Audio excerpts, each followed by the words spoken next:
I'd gone back and forth. I had done the musical The Bodyguard, the Whitney Houston, in the West End before, as I was working on Birdman.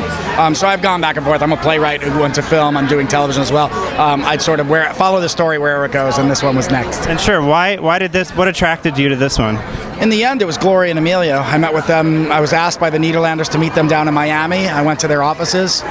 We spent 3 or 4 hours together, and they were painfully honest. They were very earnest. They're very real people, and they desperately wanted to tell a story that was about where they came from, and that fascinated me. My mother's side is Cuban and Puerto Rican. Her father was from Havana, and so there was something in me that really wanted to tell the story, and they were just lovely subjects. So now, is this an objective story that shows, their full life, or is it just kind of, the positive spin of everything? No, there's a lot of negative in there. I don't think you can get to a drama without the negative. There's a lot of family trouble. There's a lot of what they went through struggling together.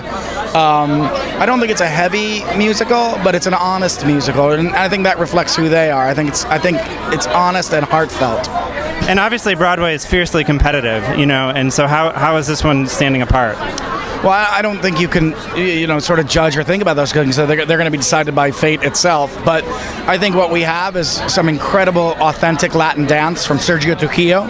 I think we have a beautifully displayed show by Jerry Mitchell. It moves fluidly and it's beautiful to watch. I think we have some really galvanizing performances. God willing, the book is satisfactory as well. I think it has elements of excitement in all different areas. I think the previews have shown us that people are laughing, they're crying, they're clapping spontaneously without music in the middle of scenes, and these things are good signs for us. So the audience has been involved. So I think it'll stand out on its own merit, I hope. And what about timing? Because this started being worked on quite some time ago. It started almost 3 years ago, Gloria and I, and Emilio. So why does this come out now as opposed to 10 years ago or 10 years from now? Why now? Well, Emilio tells the story of the Nederlanders came to them. They just didn't think it was the right time. I was only brought in about 3 years ago, and I met with them, and that was this current version of the show. He said they weren't ready back then. It wasn't the right time. They felt it was the right time now. I'm grateful it was because I got to be around for it. Don't you know no one alive can always be an angel? When things go wrong, they seem to go bad. Listen to me. I'm just You were the original, man. Let's make a comeback. That's what I'm talking about. You're Birdman. You are a god. Hey! Is this for real or are you shooting a film? A film! You people are full of crap! All right, we're here with the writer of Birdman here, the film that we all loved. I saw only about 5 times. I thought it told a really true behind-the-scenes story of New York and how Broadway is really done. The music in that is obviously very special. It's Mr. Antonio Sanchez, he's amazing. It's like a drummer just kind of playing in his garage. It was it almost was its own character in itself. Yeah, I agree. So what were you thinking when you wrote that? What was your inspiration? Well, I wrote it with Alejandro, Nico, and Armando, my partners. Alejandro's the one that brought the drums into it. He thought that the manic place that Michael Keaton's character was living in was represented by those rhythms, and Alejandro's a very musical guy. And so when he first played us the soundtrack, we were like, just drums? That's insane. And then we saw it with the film, and we thought, oh, of course, right. And that's what makes Alejandro as a director. And obviously the ending is a bit of a cliffhanger that can be up for interpretation. What do you think really happens? See, I just asked you were going to ask me that. What do you think happened? So she looks up at the end. Right. Which implies that he's not crazy. Is that right? Is that what you think? Why else would she look up? See, you're right. Exactly. So the answer is there is no answer. That's right, yes. That's right. I thought that was... There couldn't be an answer. To be very honest, we wanted to create something where Alejandro asked for an ending that would say more about the viewer than it did about us telling the story. So whatever you thought, it was going to represent what you thought about his journey and the ego and your own trip. We thought if we answered it, it would become small, and it was too big to do that. So we said, you decide. And some people think he flew, and some people think he fell, and it is up to you in a way, because it's about what you feel in your own ego. I love Batman, and there's obviously Batman influences throughout there. With him, he's basically Batman. He's a bird Batman. In a way, yeah. So was Batman an influence? No. just happened to be that way? It was going to be a superhero because of the franchise, because right now the big films are dominated by the superhero, so we knew that. When it came to Birdman, the metaphor was about being able to fly above yourself, so that's where we came with Birdman. Not even, there were a lot of disappointed Birdman Harvey, Birdman at law, attorney at law. We didn't mean it that way. We're just using a representation of Icarus and Close to the Sun and the metaphors that we thought we could use, so it became Birdman. But the franchise aspect was Batman or Superman or Spider-Man or any franchise that was like that. And could it really have been anyone but Michael Keaton? In my heart, it absolutely could not have been. And we didn't write it with Michael in our head, but the minute Michael read and we saw him, we were like, please, Michael, do the film. And thank God he did, because I don't think, all credit to all other actors out there, I don't think it's the same movie without Michael Keaton. And it, served as a comeback for him too. And he even talks in the film about feeling relevancy within the film, and also, I think with himself as he's an extraordinary person. He doesn't crave the spotlight. He lives in Montana.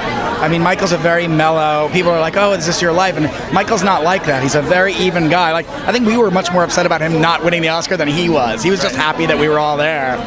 He's an incredible human being, and I think it was just a perfect role at the perfect time, and I'm lucky to have him. That was incredible. And what? He won me an Oscar. Let's put it that way. Sure. I have an Oscar because of Michael Keaton as much as anything else. And what about the underwear scene? The tighty whitey, the famous tighty whities. Yeah. It was funny when we wrote it. Michael made it 10 times funnier. Him with his robe out the door with the cigarette is Buster Keaton-esque. I mean, it's just Michael's genius. Michael has that ability to be funny, dramatic, heartbreaking, and identifiable at the same time, and very few actors can get away with all that. Once you're done getting kisses from people? It's the opening night. Sure, as it should be. As it should be. So I grew up in St. Louis, and I hear Webster College. Yeah, Webster. So Parkway Central, and then Mizzou. Yeah. Journalism. Now, are you a New York guy? Are you a St. Louis guy? Well, I grew up in Michigan, 2 hours from here. I went to college in St. Louis, but I've lived in New York now for 30-some years. So, for this show, as important of a show this is, and for someone as important of Gloria, why are we doing this here in Chicago? Well, I love the Chicago area. I saw musicals on tour here when I was a kid, or out-of-town tryouts when I was a kid. I think the Chicago audiences are very well versed in theater.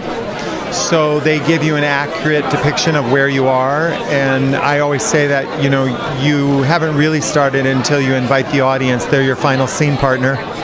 So if you listen to them and how they react, they'll help you guide a show and make it better. Now, your subjects for the show, kind of buck the trend of, staying together, for so long and working together, loving each other. People in Hollywood and don't really do that, If you get the opportunity to actually sit down and spend some time with Emilio and Gloria, they certainly are a balance. They have the yin and the yang thing going very well. And does this show, tell kind of a true story, or is this kind of like just a pro story? Look, how objective is it? It's a very true story, and a lot of it is very authentic. It's 2 hours and 15 minutes. How much can you actually get in? Sure. But it's based on their truth, and it's basically, I think, a great love story that has roots in where you come from, what you keep with you as you travel, family, traditions, and how you manage all of that when you become ultra famous for your work and celebrated for what you've created. Now, you've been on Kinky Boots, and you've been on a bunch of other shows. How has this show been, a burden and a blessing for you compared to what else you've done? I think for me, this has strengthened my feelings for my own family and what I believe is important.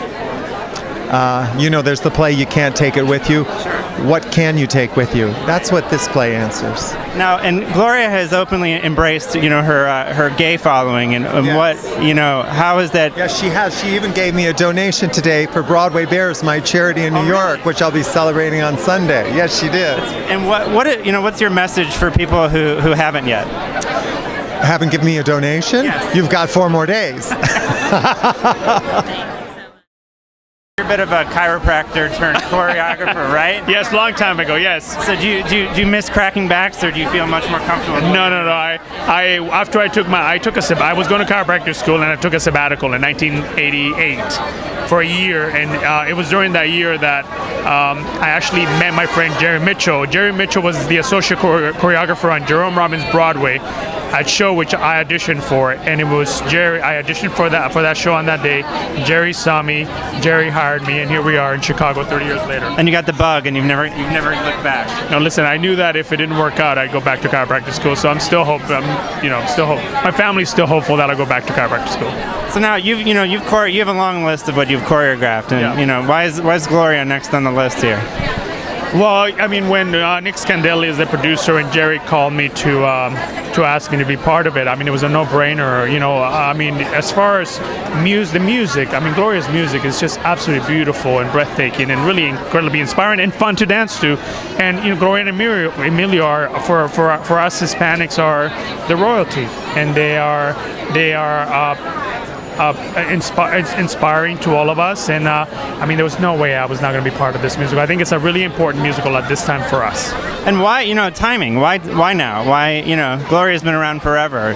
Why not 5 years ago, 5 years from now? It just happened now? I think, what? It's up to the gods. I mean, listen, you can never plan these things, and I think when it's right, and the timing could even be perfect with all of this stuff that's going on with the U.S. and Cuba right now. I mean, there was no mirror ball. I mean, you could never predict that, and I think, it's just part of the synergy. And what were your challenges, on choreography for this? I think, the thing, and I keep on challenging myself with this show is, how to stretch out, like how to use Latin dance for 2 hours in a show, and how to make it interesting, and how to make each number have its own, that it has an identity, its own definition. That's the challenge in a musical. I choreographed a show 10 years ago called Mambo Kings. It didn't come into New York, and again, so I've taken all of that experience and put it into this show and figured out like how to make it all really interesting and different. And what, when audiences leave this, like, what is success? Like, what do you want people to think and feel? Obviously, you want people to dance, I want them to get on their feet. That's what I want them to do. You want them to be able to move. I think get on your feet. I think it's really the metaphor of it. Get on your feet and make it happen. Go out there and do the thing that you love and make it happen. Or if you have any obstacle that comes your way, you can overcome it, because if Gloria can and Emilio can, you sure can.